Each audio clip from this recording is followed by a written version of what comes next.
നേരത്തെ അവർക്കൊപ്പമുണ്ടായിരുന്നവരും നാട്ടിലുണ്ടായിരുന്നവരും ഇത് കേട്ടറിഞ്ഞെത്തിയവരും ഒക്കെ ആയിട്ട് നൂറുകണക്കിന് ആളുകൾ ഇതിനോടകം തന്നെ ഇവിടേക്ക് എത്തിച്ചേർന്നുണ്ട്. എല്ലാവർക്കും വളരെ ചുരുങ്ങിയ സമയം കൊണ്ട് അന്ത്യാഞ്ജലി അർപ്പിക്കാനാകുമോ എന്ന സംശയമാണ് ബാക്കി. കാരണം വളരെ കുറച്ച് സമയം മാത്രമേ ഇവിടെ ഉണ്ടാവുകയുള്ളൂ. 4 ദിവസത്തിന് ശേഷമാണ് കുട്ടിയുടെ മൃതദേഹം കണ്ടെത്തിയത്. സ്വാഭാവികമായിട്ട് അതിൻ്റെതായ പ്രായോഗിക ബുദ്ധിമുട്ടുകൾ ഇവിടെ ഉണ്ട്. പോസ്റ്റ്മോർട്ടം നടപടികളടക്കം പൂർത്തീകരിച്ചതാണ്. അപ്പോൾ ഏറെ സമയം ഇങ്ങനെ പൊതുദർശനത്തിന് മൃതദേഹം തുറന്നു വയ്ക്കാൻ കഴിയുന്ന സാഹചര്യമല്ല ഉള്ളത്. അതുകൊണ്ട് വളരെ വേഗത്തിൽ യാത്രാമൊഴി നൽകി അന്ത്യാഞ്ജലി അർപ്പിച്ച് എല്ലാവർക്കും ഒരു നോക്ക് കാണാൻ അവസരം നൽകി മൃതദേഹം അന്ത്യകർമ്മങ്ങൾക്കായി കൊണ്ടുപോകുമെന്നാണ് അറിയാനാകുന്നത്. ഇവിടെ പുറത്തുവെക്കപ്പെട്ടവർക്കൊക്കെ കാണാൻ കഴിയുമോ എന്നറിയില്ല. വളരെ വേഗത്തിൽ കടന്നു പോകണമെന്ന് കുടുംബം അഭ്യർത്ഥിക്കുന്നത് നമുക്കിവിടെ കാണാൻ കഴിയുന്നുണ്ട്. ഏറെ നേരമായി കാത്തു നിൽക്കുന്നവർ അവരിപ്പോഴും കണ്ണീരടക്കി പിടിച്ച് തേങ്ങലടക്കി പിടിച്ച് ഇവിടെ ഒരു വാക്ക് പോലും ഉണ്ടാകാതെ പറയാൻ പോലും കഴിയാതെ നിൽക്കുന്നവരുണ്ട്. അത്രയും ദുഃഖമാണ്. അതിൽ ഇപ്പം പഠിച്ചവരുണ്ടാകാം, ശ്രീനന്ദയുടെ സുഹൃത്തുക്കളുണ്ടാകാം, ശ്രീനന്ദയെ പരിചയമുള്ളവരുണ്ടാകാം, ശ്രീനന്ദയുടെ കുടുംബത്തിൻ്റെ പരിചയമുള്ളവരുണ്ടാകാം, വാർത്ത കേട്ടറിഞ്ഞ് ഇതുവരെ ശ്രീനന്ദയെ കാണാത്തവരുണ്ടാകാം.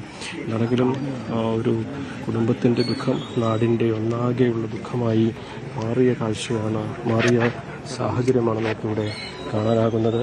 വളരെ വേഗത്തിൽ ശ്രീനന്ദയ്ക്ക് അവസാനമായി ഒരു നോക്ക് കണ്ട് അന്ത്യാഞ്ജലി അർപ്പിച്ച് എല്ലാവരും മടങ്ങിപ്പോകുന്നു. അല്പസമയം കൂടി മാത്രമേ ഇവിടെ ഈ പൊതുദർശനം ഉണ്ടാവൂ.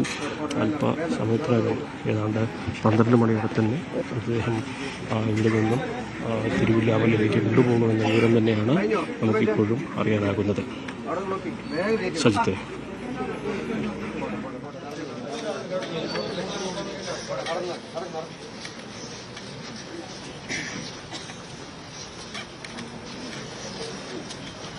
അവിടെ ചെറുതായി കരയട്ടെ. അവിടെ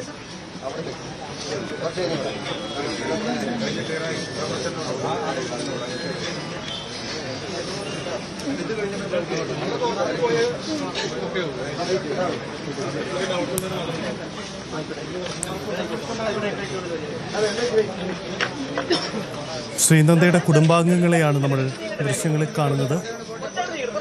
വിയോഗം നാടിന്, ആ വീടിന് ആർക്കും സഹിക്കാനാവുന്നതല്ല.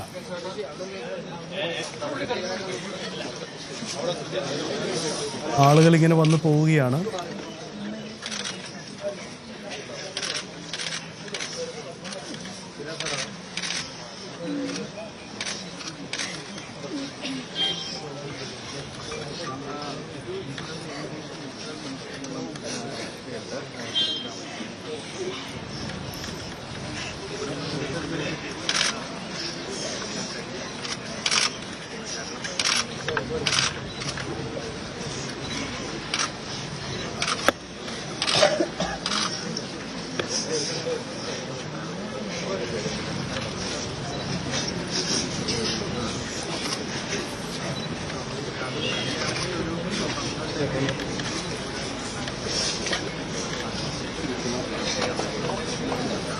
ശ്രീനന്ദയുടെ വിയോഗത്തിൽ തേങ്ങുകയാണ് ഒരു നാട് മുഴുവൻ. പാലക്കാട് കടമ്പഴിപ്പുറം ഗ്രാമത്തിൽ അവിടെയാണ് ഈ വലിയൊരു ദുരന്തം എത്തുന്നത്. നാട് മുഴുവൻ ആ കുടുംബത്തിനൊപ്പം നിന്ന് അവരെ ആശ്വസിപ്പിക്കുകയാണ്.